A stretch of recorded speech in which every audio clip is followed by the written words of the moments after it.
Welcome. I'm excited about this. I don't know how we got the 20-minute slot. I feel like maybe we got shortchanged. Yeah. Although there's a lot of talk about efficiency this week, so maybe we'll just be efficient. Stay right after. Thanks everybody for coming. Excited about this. Most people do not read bios. I'm going to read a very short, abbreviated bio of Heather because it's super impressive, but it also leads to my first question. Speaking of efficiency, so Heather serves as Chief Marketing Officer of Heather Lakes, overseeing B2C and B2B branding and marketing strategy, investing, development, and execution excellence, and is responsible for building marketing competencies across all businesses and geographies. She also has oversight for Curious Spot, a wholly owned subsidiary of Land Lakes, Inc. Prior to joining Land Lakes, Heather was the SVP, Chief Marketing Officer for the Harley-Davidson Motor Company, where she led a brand transformation that expanded the consumer base of the company. Heather has also worked across airline, financial services, pharmaceuticals, automotive, food and beverage, pet care, and more. Is there anything you have there? I'm not old. So that's question one. You came from Harley. What has that transformation been like the last couple of years? Anything from your Harley or prior days that has helped you at Land Lakes? What's that been like? Yeah, I'm hoping that everybody feels the same way with my career. Hopefully everything that we've done has, brought us some learning for the next role. But it's interesting because I get this question a lot about going from Harley-Davidson to Land Lakes and what was similar. I think one thing, we're both legacy brands, so we're 103 years old at Land Lakes. We're 121 years old at Harley now. But I think both very purpose-driven in how they approach the world. So one of the things that I always prided myself at Harley was we had the brand that we worked on behalf of our dealer network. So our dealer network is essentially a group of, for the most part, small business owners who have, in many cases, mortgaged their homes, college gifts, funds, and other things to be in the motorcycle business, and worked really hard every day to support the brand. As I get to Land Lakes, we are a farmer-owned cooperative. So we actually work on behalf of our farmers every day, which is even more compelling for me as a reason to get up every day. So there's some similarities there for sure. And we're going through a bit of a transformation with our brand at Land Lakes as well, which has been exciting. So which I'm going to talk about today. Yep. It's almost like we planned these questions together. So yeah, you just hit on it. When some people probably think about Land Lakes, the words butter, cheese, milk come to mind first. But as you noted, you have nearly 3,000 agricultural retailers and producers among your owner members. So, and the line of products and services is probably more than we have time for in our 20 minutes, but they cover crop yields, plant health, soil quality. So I guess my question is, how does the power of that business model drive your marketing, your messaging, and your sense of purpose, which we're going to be going on? Yeah, and I think, the very unique thing about us at Land Lakes is we're a cooperative. So, as I mentioned, we're owned by farmers, we're owned by ag retailers, we have crop farmers within our member base. And so, most people will know us for dairy. Dairy is actually the smallest part of our business, but we are pretty prolific in supermarkets. So, if everybody has Land Lakes in the refrigerators today, we produce some of the best dairy products in the world. The other three parts of our business are, to your point, in sustainability solutions. So we have a group called Terra that are involved in soil management and soil health, carbon sequestration, so helping large companies actually meet their ESG goals by putting carbon back into the soil. They're looking at water irrigation and things that are scarce resources and helping to develop sustainable farming practices for our members. So there's a lot of work in that space. Our agricultural division, which is our biggest division, is involved in everything from seed, putting into the ground, and the nutrients to help those seeds. And also, from an innovation standpoint, we have a huge innovation center in Wisconsin, and they're working on the best way to get the most yield out of crops and some future crops. And then we also have an animal nutrition division, which feeds about 100 million animals a day. Everything from giraffes and zebras, because we feed most of the zoo animals in the U.S., to horses, cattle, backyard chickens, for those who have chickens too. So it's pretty diverse, and part of my job is to get out there and actually tell that story, because it's the power of the holistic story along the lakes, I think, that's really compelling and drives that purpose every day. I guess that's my next question. How do you've got a lot of directions you can go in to tell stories, B2C, all of the different elements. Eating two animals, that's mind-blowing. Yeah, we can talk about that, so maybe we'll come back to that. But how do you decide, priorities to tell stories, media messaging? What's the balance when you think about all the things you could deploy and work around? How do you prioritize some of that?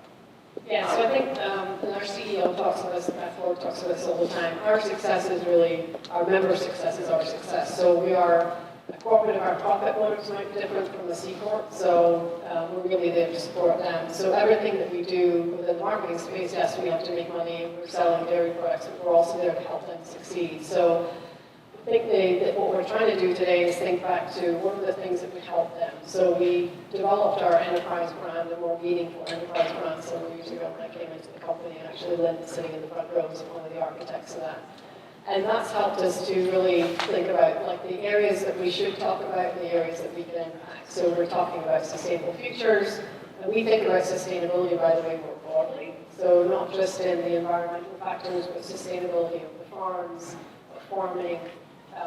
By the way, if you don't know, your food comes from farms, so you really need to pay attention to that. There's only 1% of people in this country that actually work in agriculture, but they feed 100% of us.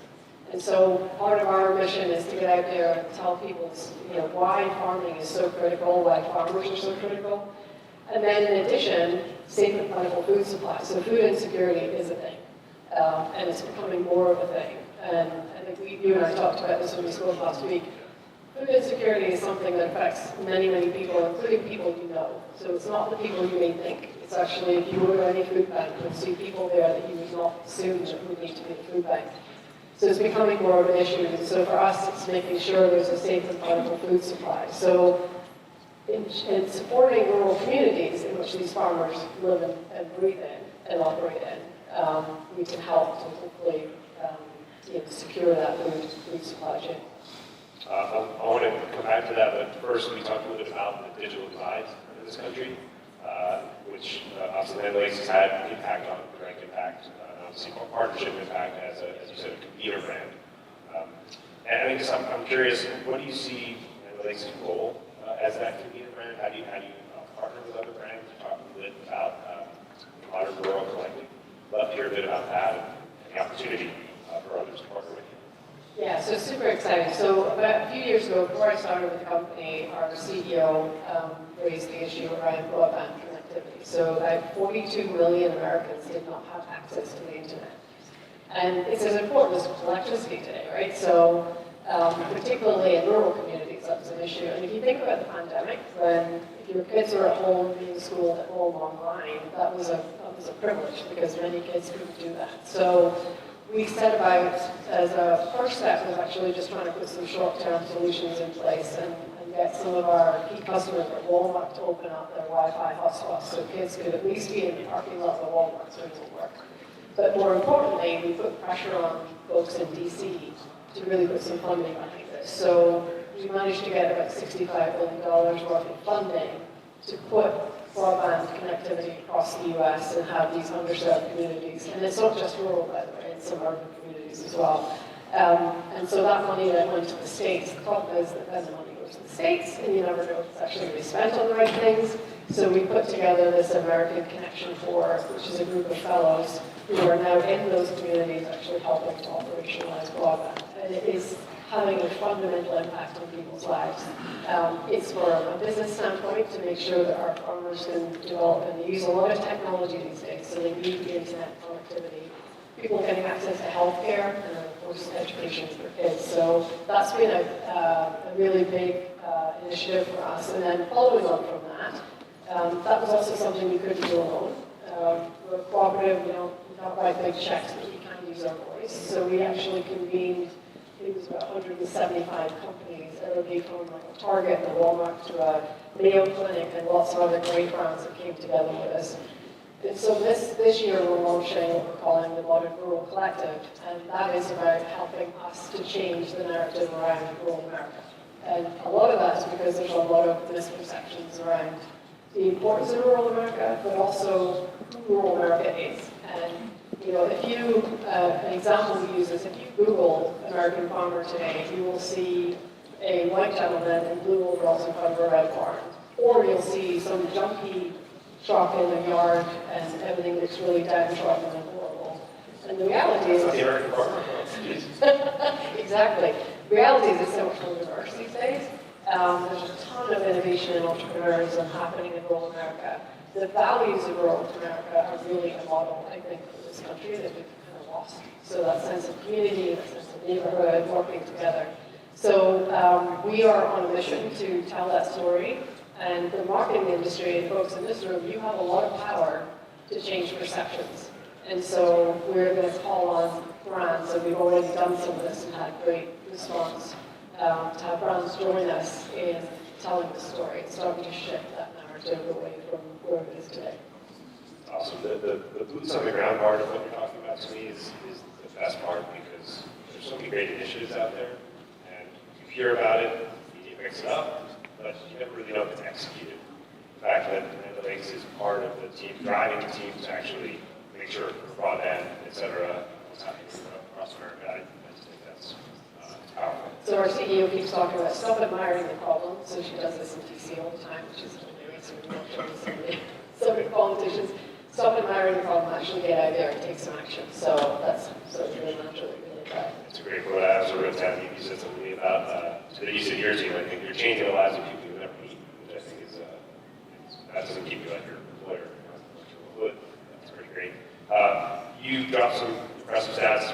The one thing you said to me in preparation that I still startled by is that nearly 40% of all food in the U.S. is wasted, which is ridiculous. 40% makes me want to eat every chicken nugget that ever lands on my kids' plates. And you hinted at this, but at the same time, the USDA says 34 million Americans are food insecure. Can you talk a little bit about, I'm sure there's other initiatives, the one that jumped out, spoiler alert, it's just connecting problem to solution and what analytics does there.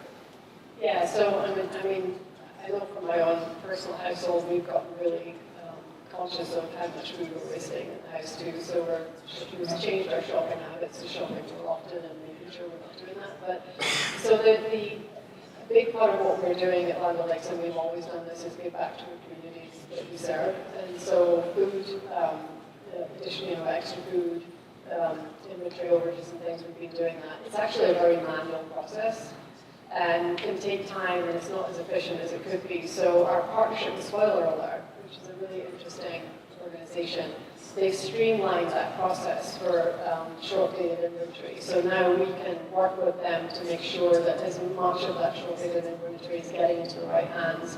And so we set a goal back in 2020, I think it was, to over a 10-year period to give away 3 million pounds of inventory, and we're actually at 3.5 now, and we're actually, so 3.5 last year, and I think we're up to 5.5 in total. So we're continuing, this process is really working well. So it's one of the first ESG goals that we had around hunger, so it's a big focus for us from community outreach. Yeah, you said it, but this is not just the middle of America, these are problems in every major market in the US. Exactly. Yeah. We're down to, I think, like 4 minutes-ish. You said when we were coming on, you walked like 8 miles yesterday. Apple Watch tracking to go see stuff. Okay, so feels like this, in your 8 miles of walking around Vegas, what did you hear and see that caught your eye? Anything interesting that people are talking about? What aren't people talking about at the same time? So giving you a double hand. So I went to the show floor yesterday, and I'm fascinated by what John Deere are doing, and actually they were here last year, their CEO did a keynote speech, and many people, including myself, did not know how much technology is involved in agriculture today. And our farmers are using drones and robots and autonomous vehicles and all sorts of stuff. And I think what John Deere is doing is really, really interesting. So ag tech seems to be a good focus, which I think is important. And again, John Deere's talking about food security and the like. So those are really positive things for me.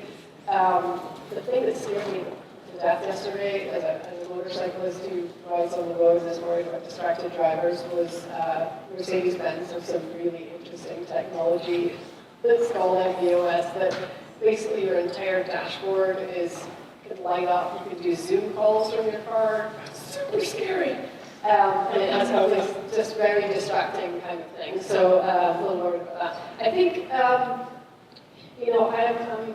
don't want to offend anybody who's in the technology field. I'm really happy to hear people who talk about their technology and what it enables, and I think there's still a lot of shiny object cool technology, but really we still got to remember the human in all of this. Like, what is it going to do for a person? I heard some really good stuff at the iTrend in Manchester around tech for good, which is really related to what they're doing in the mental health space, which is super important. So there's some of that is good, but there's still, I think, still a lot of hype around technology that isn't necessarily rooted in an insight that I think we need to remember. I'll ask one last one, I guess. We can open up quickly. What's on your roadmap for this year? What are you excited about? Anything you can preview or tease as analytics goes? Yeah. I think this model collective, which getting, as I said, when we asked, I did a speech at the ANA, and we asked people to get involved, and we've had 100+ brands who raised their hands. So, which is slightly overwhelming, but we're going to figure it out. But getting that rolled out this year, and I'm going to be at South by Southwest talking about that too. And I'm really excited to work with these brands to start changing the stereotypes around rural America, which I think will be really great. I can't tell you, I'm excited about our team this year. I'm excited about what we're trying to do as a cooperative, and excited. There's nothing more motivating for me than actually getting out into the country and standing in the field with one of our members and having them thank you for the work you're doing, to be seen and heard, and supporting their families. I mean, these people are salt of the earth, and they do it for all the right reasons. So, yeah, just excited to keep that story going. Any questions? See a hand in the front. Does anyone want to sign up for the Modern Rural Collective right now? We'll take a grant submission. You can also Lynch is right in front there. Julie? I had no idea that analytics did so much for the community. It's really inspirational. The question I have is, when you do these things, how do you even find the need to make sure that when you take the action, which is what's really important, but to make sure that people know about it as well? Because I had no idea that analytics did so much. A brand like Patagonia, you know what they're about, right? They're always talking about it. It's front and center. They do media for it. They do owned and operated media around it. How do you go about it? How do you strike that balance without tooting your own horn, but still make sure people know about it? Yeah, and it's a good question, because we are, when I first started at the company, I'm like, oh my God, we should be telling people about this stuff, right? And we're a very humble Midwest company. And so for that reason, and even with our members, you talk to our farmers, and we're like, people need to know about this. And I'm like, it's just what we do. So they're like, why would anybody care about this? It's like, well, actually they would. So we've been spending a little bit of time trying to get people on board with getting out there a little bit more, but we're doing much more in the PR space now. We've had a lot of media traction from some of the storytelling that we're having, so you'll see more from us, and that's part of my job, so if I don't get that out there, then people. So, but I think it is a balance, though, because we don't want to be out there, pumping our chests, and it's really not about us. And I was talking about this morning at the roundtable. A lot of the work that we've done recently, we just did a docu-series, and we're building on that, and our brand shows up at the very end of the video series, and I've got people internally saying, like, why don't we have water on the table? Why don't we have this going on? And I'm like, but it's not about us, and I think the authenticity of the message comes through, because it's not, it's not a commercial.